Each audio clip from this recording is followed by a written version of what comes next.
combien de chances tu donnes à ton équipe de pouvoir se qualifier? Tu parles quoi, un pourcentage ou... Oui. Allez. Qu'est-ce qu'on peut dire? On peut dire que Chelsea, c'est les clairs favoris. Ça, c'est la vérité.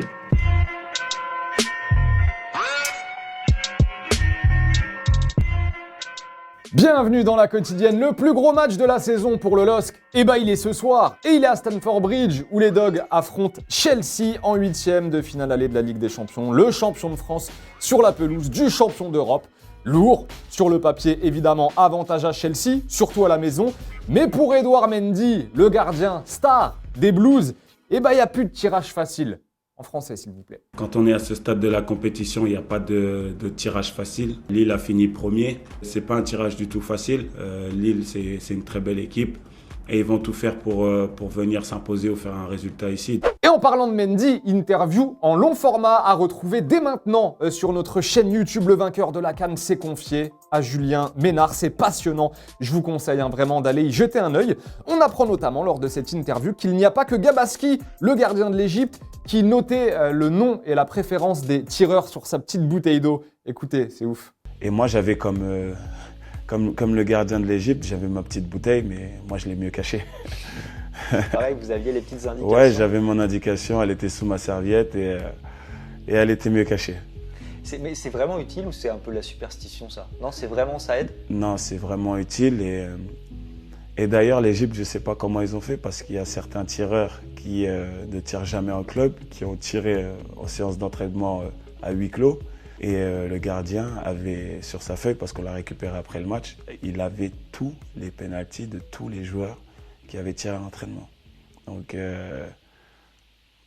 Allez, un mot de la Ligue 1 à présent. Et d'après nos confrères d'RMC, Amazon militerait pour que les arbitres, justement, du championnat de France soient équipés de micros pour que les téléspectateurs puissent entendre ce que se disent justement les arbitres pendant les matchs. Logiquement, on entendrait aussi ce que se disent les joueurs. La FFF aurait donné son accord de principe. Ce serait quand même une sacrée évolution et qui changerait l'expérience, surtout du téléspectateur pendant les matchs.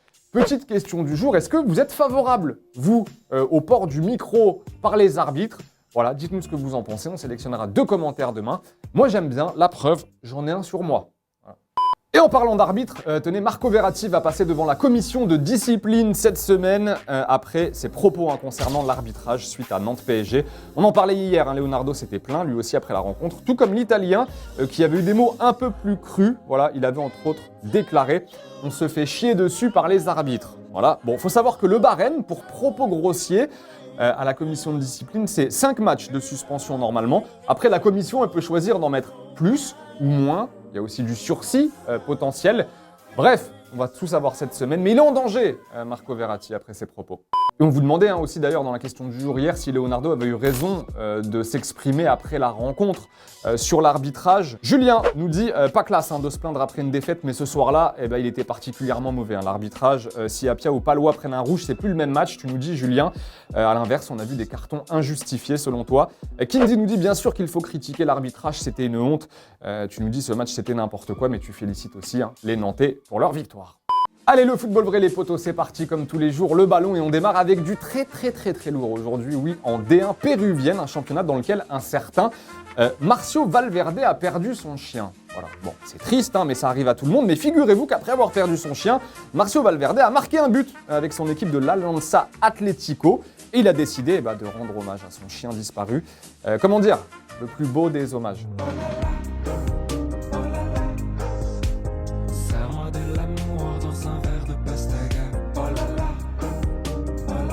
Et match de fou aux Pays-Bas entre Feyenoord et Cambuur. Luis Sinisterra, voilà pour commencer. Alors on a vu ça, on s'est dit pas mal, petit golasso quand même de la part de Sinisterra dans ce match. Mais on n'était pas prêt ensuite dans le même match pour la frappe de Jarombac.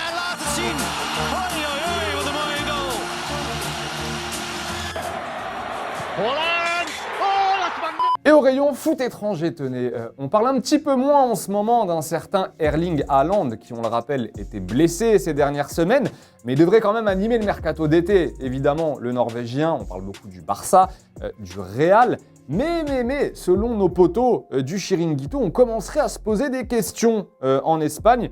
On rappelle, il a joué que 14 matchs Haaland cette saison. Tanto en el Barça como en el Real Madrid tienen una duda, o mejor dicho, una pregunta, que se hacen: ¿por qué se lesiona tanto Haaland? Es muy joven, es verdad que ha sufrido varias lesiones, y eso preocupa en el Real Madrid y en el Barça.